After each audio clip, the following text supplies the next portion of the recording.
Shut up and sit down.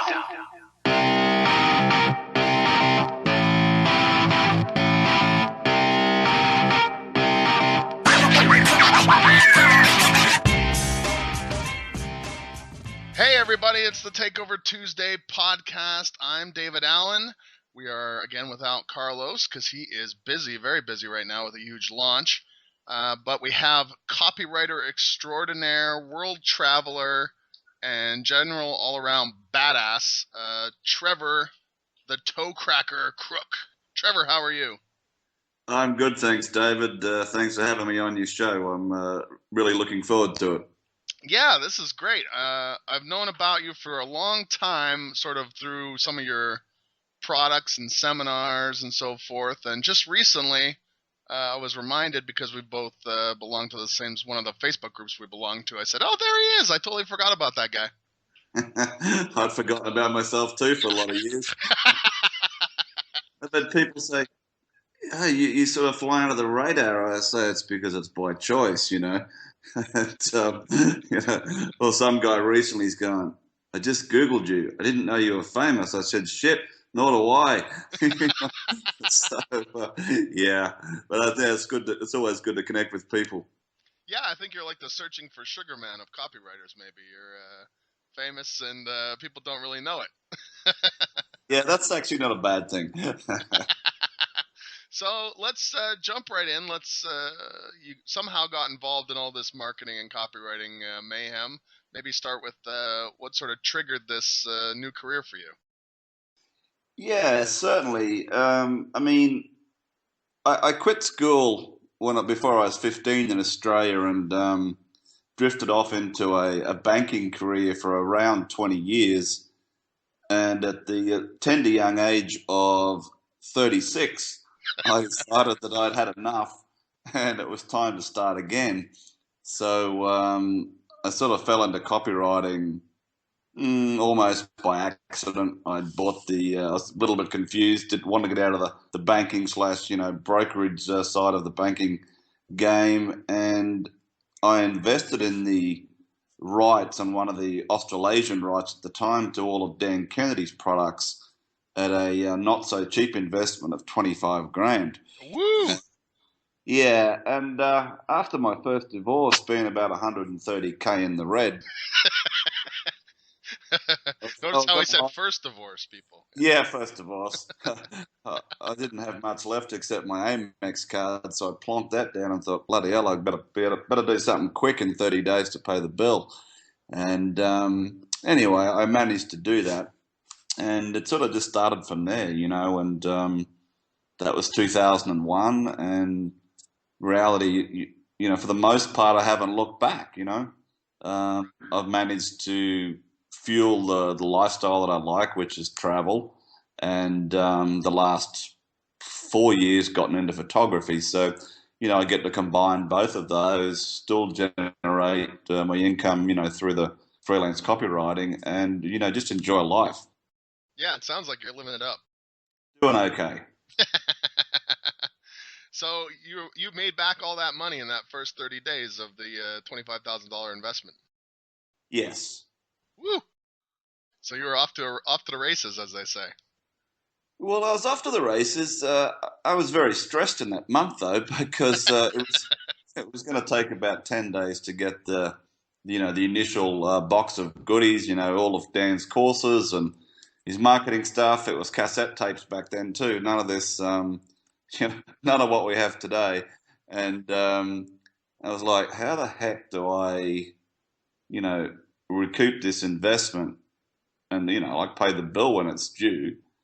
And so there happened to be a business and franchising expo on in my city in Australia at the time. So I rang them up and I said, "Hey, you take Amex?" And they go, "Yep." I go, let's make a deal. And so, I plonked another 3.5 grand on that thing, and it hadn't melted. And then, it was just like, get to work. And that's really where, I just followed what I'd learned from studying Kennedy's material 18 hours a day in that first, initial part, especially on what he suggested to do about trade shows. I was there to generate leads, not sales. I generated the leads, sold a lot of product, picked up my first ever copywriting client, and was able to obviously clear the charge, and just go forward from there. Now, you were studying, so as soon as you got the goodies, you began studying them in earnest to make that money back. Correct. Okay. And so at that point, when you picked up your first copywriting client, how far into that information had you gotten? Were you read it all through, or? A lot of it was bluff. Yeah. I mean, I'd back myself with the ability to write. In my banking days, when you're doing high-end, multi-million-dollar proposals, and at the end of the day, the bank wants security and they want the financials and the exit strategies, but you still got to write a story so that some idiot in their ivory tower is going to say yes, right? And or if I was the idiot approving a loan, I had to justify in case the bank police came around and were checking that I was doing the right thing and following the rules. So I just said this is a different style of writing. But when I was a little bit fortunate when I picked up that first ever copywriting client. He had shown me 3 examples of letters that he'd paid another direct marketing firm basically $10,000 to write for him, and he wanted me to critique those letters and give him my honest opinion. And because he was so I wouldn't say embarrassed about it, but he paid the bill to them but yet refused to run because he thought it wouldn't work. So I thought, well, he told me he paid them $10,000, so I thought, I've just been reading about Kennedy's brass ball factors. I'll put on some brass balls and I'll say $10,000. If it doesn't work, I'll give you your money back. And so, he agreed, and he was running introductory events for his share trading, stock market type events. And so I wrote, I think it was a 10 or a 12 page letter plus a cover letter, 2 follow-up letters, little 3-step sequence. And he had about 6 levels or deep in the, he knew his conversions. 30.8% on letter 1 would buy his $3,500. At that time, it was a workshop. Now it's a home study course. And then 12% would invest in his next level at $6,000, and so on and so on. But when he first tested the letter, and here's what's interesting, is that he didn't listen to me about when to test. He tested it over the worst time in Australia to test, and that's our big school holiday, or equivalent of spring break. Okay. Where everyone's, goofing off. Yeah, eating and drinking and having a hot summer, and the kids are off school till sort of late January. So he mailed 38,000 letters, and I mean snail mail, and rang me up and said, your letter doesn't work, and I just about had a heart attack on the spot. But I said, why the hell did you bloody send letters out over Christmas anyway? And I said, I was very specific on that. I'm not changing. I stood firm. I said, I'm not going to adjust the copy or do anything until you test at the appropriate time. So anyway, he agreed that he ignored what I'd said to do. And then about a month later, I got a phone call. He was in my home state. He'd had a introductory seminar the night before. The room was maxed out at 177 people at $150 a pop plus tax. He was turning people away. In Sydney the night before that, they turned people away after 200 people were crammed into this room. And basically from just his first 2 levels, knowing his numbers, it realistically generated about $558,000 for him. Hence to say he hired me again a couple more times. And only recently, actually, to let me know that, that sort of first letter, definitely made him at least 7 figures a year. He didn't say the exact amount, but it was quite substantial. And, from the meeting with me, he ended up getting involved with Glazer Kennedy and won Kennedy's Info Market of the Year in 2006. So that cup of coffee was definitely worth his investment. So that's what got me started. And, for years, until I left Australia, For the first pretty much 4 years, I was doing it all offline, all direct marketing, running lead gen adverts, driving in the top free recorded messages, sending out free reports, etc., etc. So it was only sort of in 2004 where I started to venture into that unknown, scary aspect for me at the time, which was go online and try to build an email list. Right. Yeah, I think I first encountered you on the product copywriting for success, Uh-huh. which was you and Pete Woodhead, and I think Ted Nicholas was a part of that as well. Correct. Yeah. And now that was a seminar that you and Pete had put on, and Ted decided to join in, or how did that work? Yeah, well, I'd met Pete Woodhead speaking at a few events in the UK in 2005, 2006. And so I'd done a similar event, small event in Los Angeles in 2006.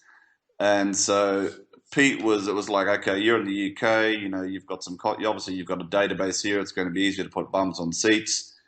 It's just him and I. And then, yeah, Ted happened to be in Australia speaking at an event. I think it was Mal Emery's or somebody's event down there. And he happened to hear through the grapevine somehow that this event was going down in the UK.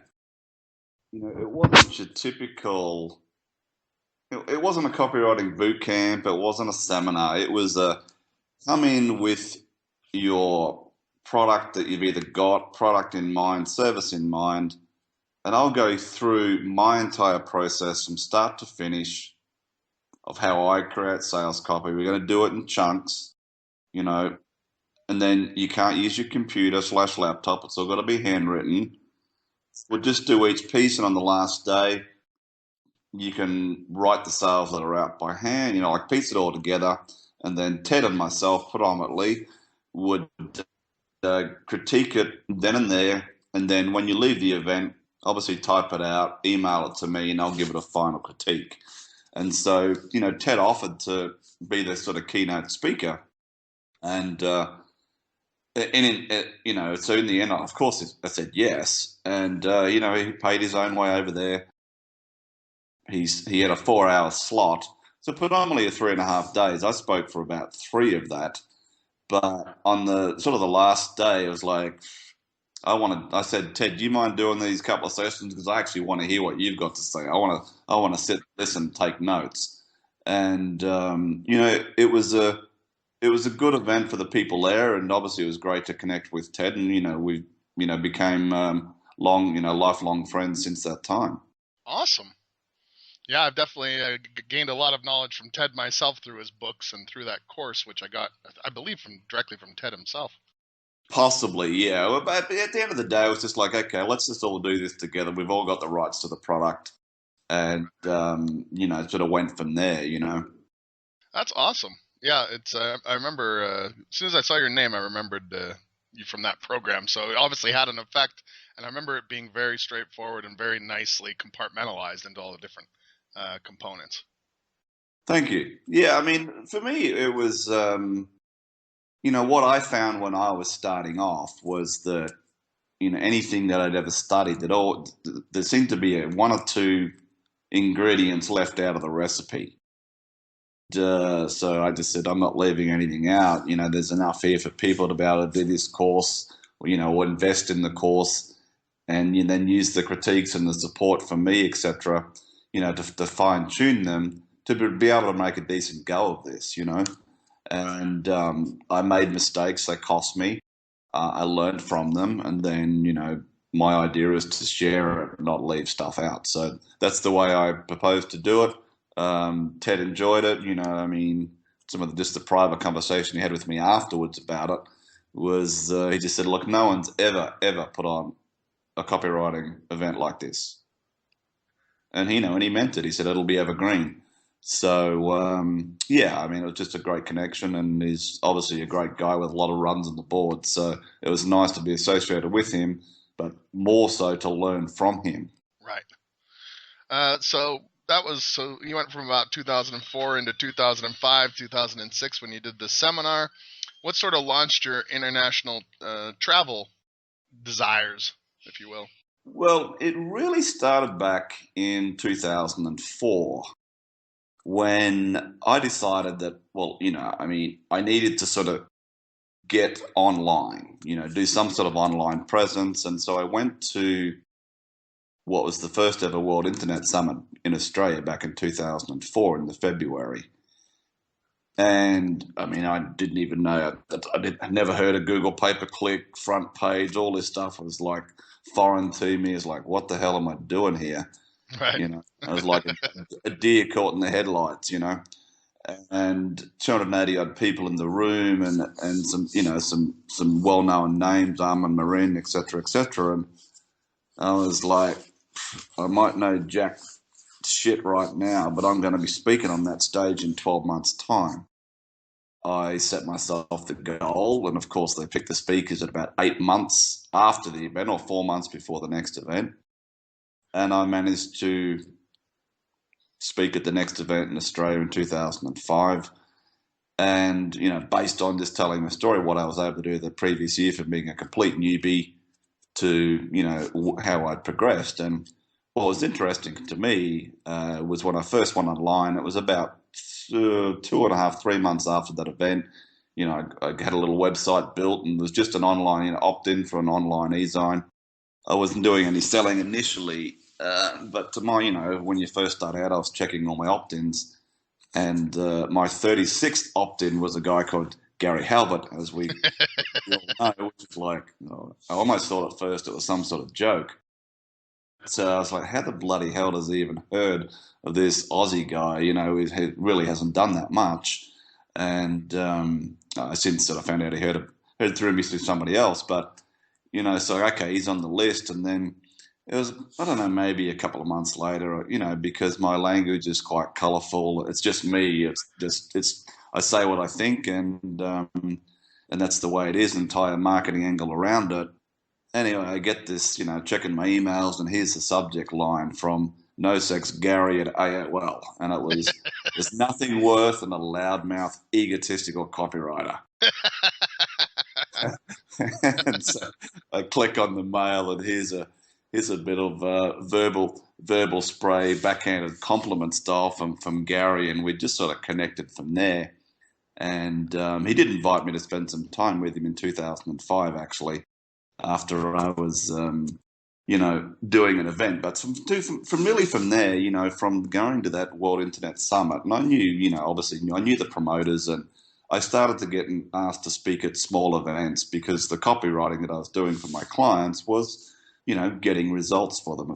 And then 2004, I spoke at my biggest event at the time, which was about 350 odd people in the room. Going from speaking at 40 to 50 was a big jump. But for me, that's where I met Matt Fury, Bill Glazer, Yannick Silva, and Jim Edwards were the American speakers that had flown in for the event, and I was one of the Australian speakers. And it was from there that I connected with Matt Fury very well, and he invited me to speak at his event in Tampa, Florida, in the October 2005.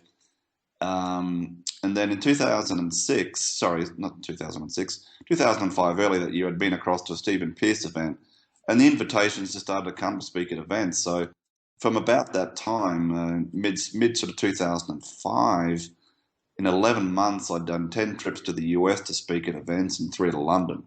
And that's what really sort of launched the desire to sort of stop the offline stuff, get everything online if I could, and just travel. And it's been 10 years since I left Australia, and I've lived in, all parts of the world since then: Italy, Malta in the Mediterranean, Costa Rica, Vegas, LA, Canada, UK, Ireland.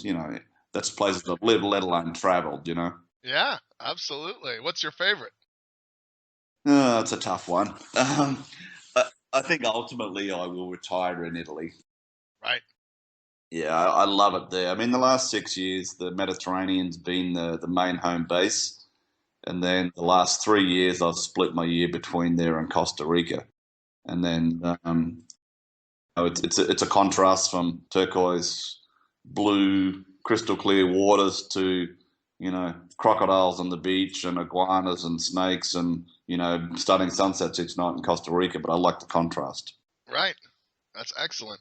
So from that, speaking, sort of launching you and getting invited to more events, and then you did this thing with Ted Nicholas. When did you start doing your own products, where it was just strictly a Trevor Crook production? I was forced to do one for that event I spoke at in 2004. Okay. And so I just sort of came up with pretty much a copywriting sort of membership product for that event. I kept that going for a little while, and then 2005 I decided to do a one-day event called Judgment Day, and Okay. it was filmed in Australia. It was about 5.5 hours of content, and it was just I covered a lot of copywriting, sort of advertising and marketing tips and strategies, and then that obviously became a product, and then 2007 the one with Ted/Peter, and then 2008 I did my own sort of version of that as more an online. It's a 27 module. Camtasia videos, audios, workbook, each module type thing. It's even, more in depth than what I could cover in 3.5 days. Okay, so that's the one you have now. Yes. Okay, what's that called? It's called Freelance Writer Secrets. Okay, right. I think I saw your website. Yeah. That's awesome. So now I'm sure there's people out here that will listen to this and be salivating at some of the traveling and living that you've done. Now you've mostly funded that with your client work and obviously some of these products. What do you do? So what's the primary thing now? Are you working mostly for clients or for yourself?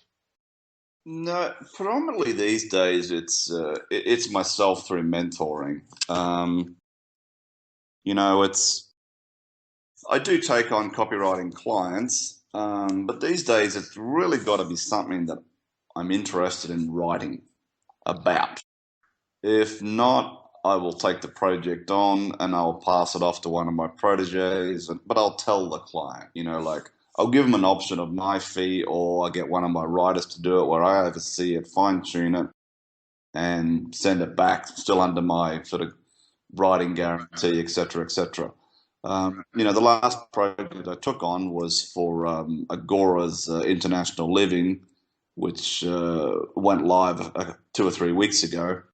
They approached me back in October, I think it was, or November. We had a conference call. I agreed to it. They agreed. We both agreed, and the deal was done. But then the previous one of that was writing for a guitar membership website where they sold, basically this guitarist in the UK would go and record 3 or 4 days worth of effectively lessons. They'd chop it up and sell it as a monthly membership deal. And I took that on because I can't. I can pick up a guitar. That's about it. You don't play.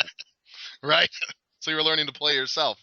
So, it was the challenge of being able to get the voice and get the wording right, And so, I took that on.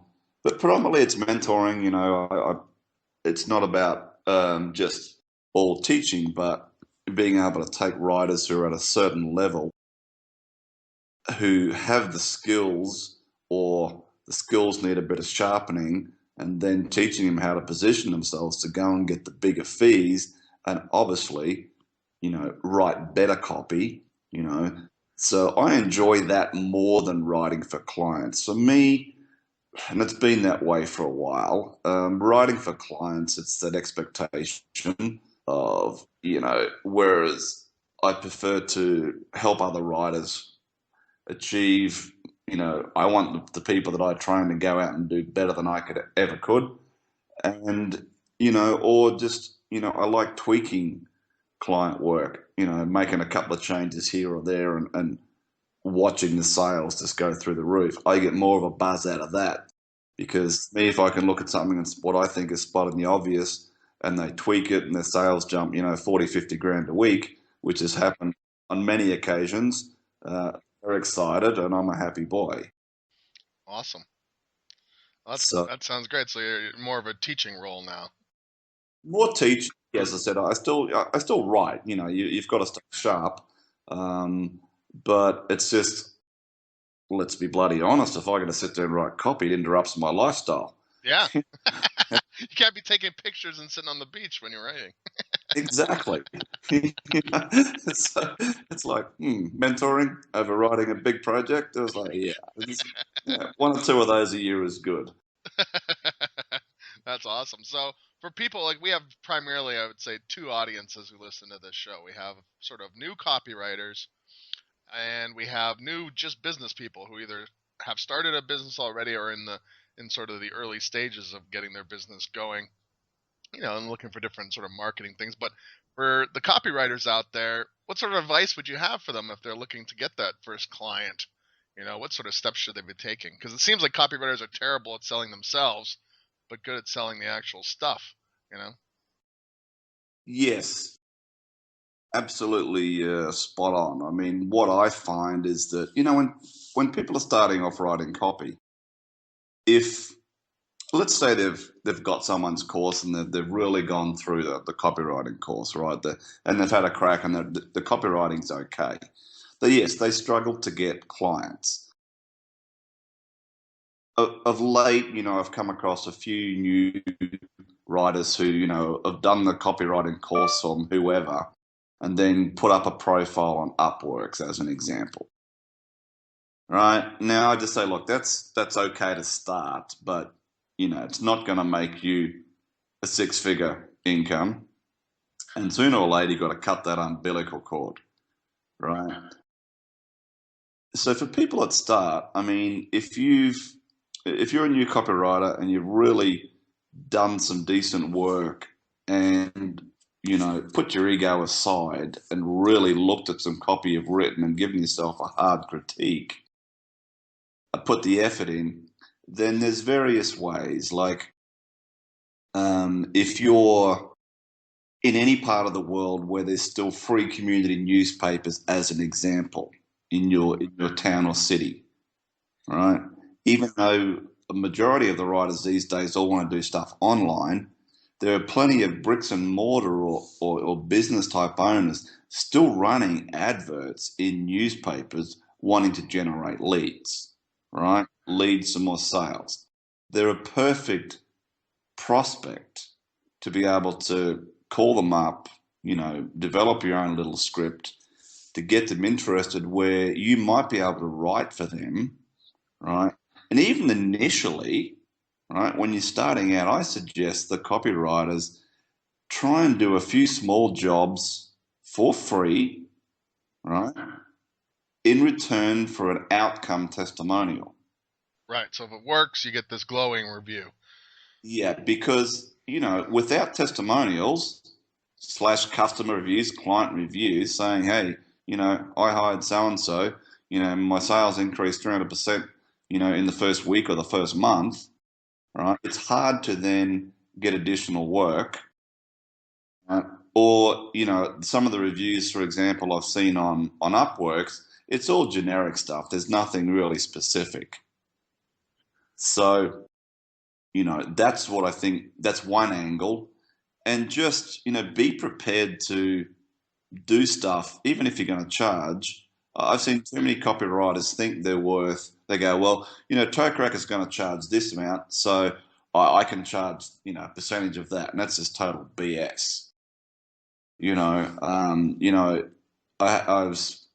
I won't say his name, but, someone contacted me about 2 months ago and, just starting out and all excited and, but still struggling at the same time.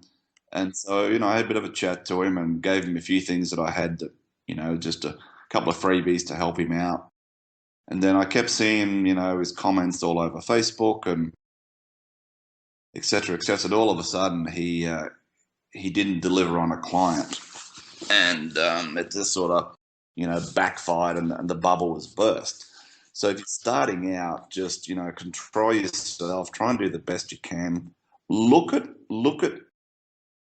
in your own backyard. Don't just look all online. Offline is where you can get that business owner, whether they're still sending a flyer drop, still doing some sort of offline marketing as well as online, where you can go in, tweak an advert or tweak something simple where they get almost instant results, because that's where you pick up the good testimonials, right, which are going to help you down the track, and they're likely to hire you for more work. Right? Start And there's so, establishing those relationships. so many newspapers these days have their online version. You can plug in anywhere in the world and see who's doing what. If they're spending money week after week running some sort of advert, it means they want more leads and they want more sales. They are your ideal client. You just got to use your copy skills to approach them in the appropriate way, warm them up first, and then you can talk to them about maybe helping them. So someone is sending, let's say you're doing it off, let's say you're doing it here. I'm in New Orleans currently, and I was going to do it for somebody here. How would you approach somebody like that? You see their advert in the community newspaper. What's a simple process?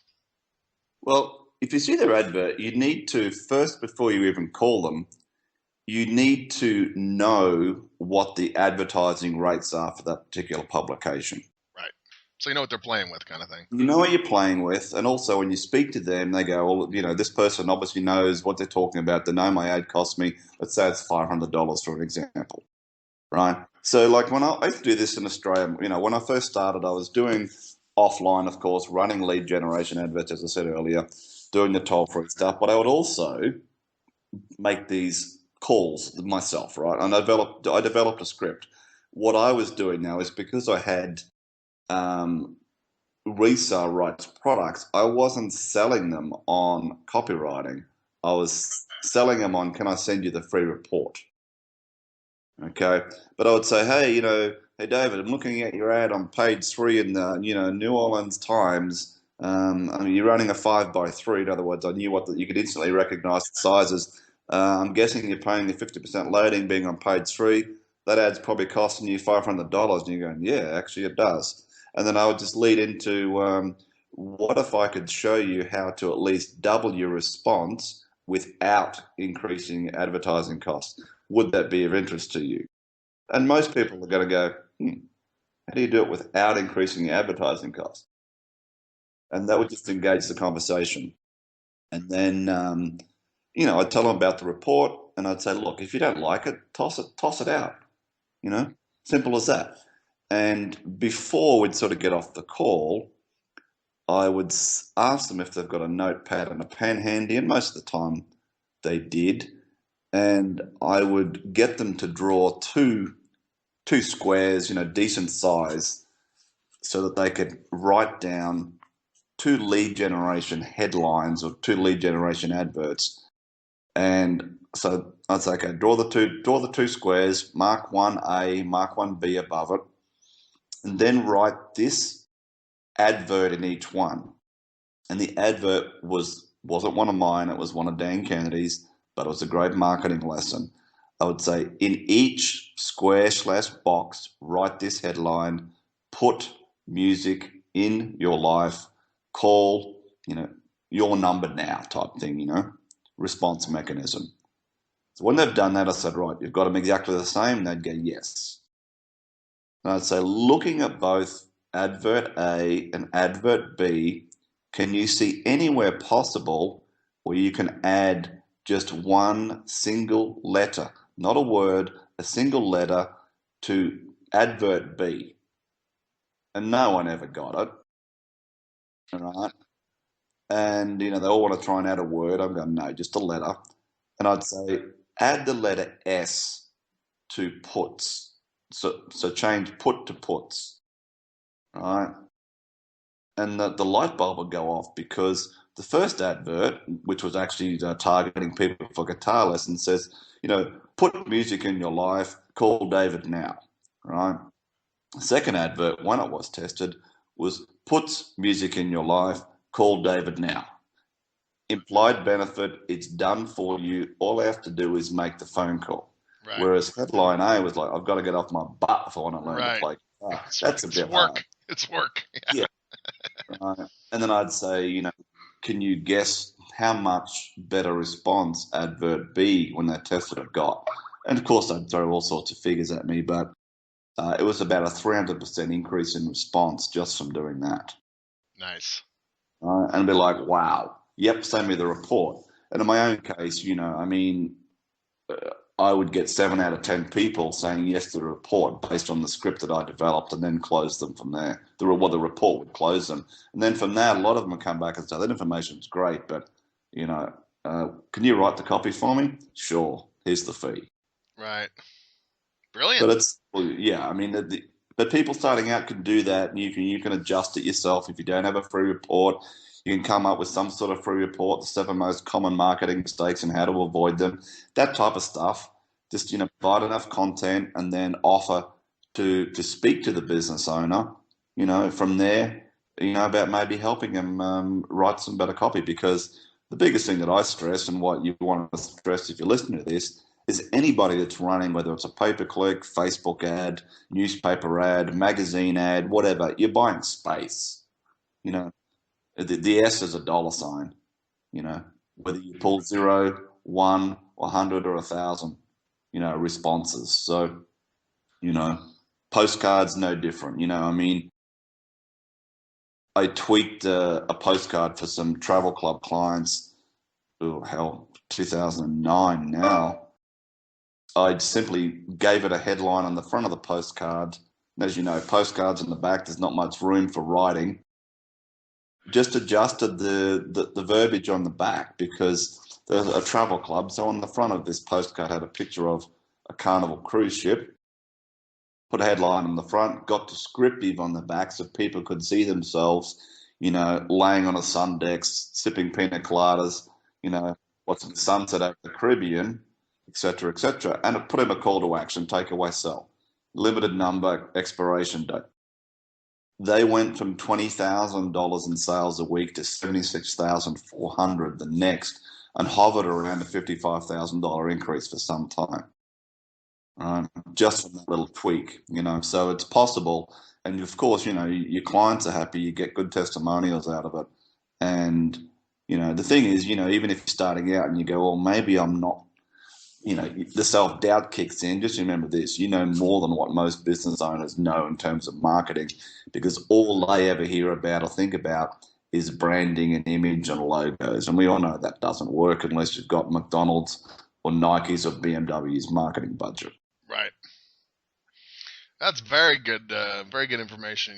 For all the people who are new copywriters just starting out and so forth, that was some real gold that Trevor just, if you went out and did that today, you'd be so far ahead by the end of the year, you wouldn't believe it.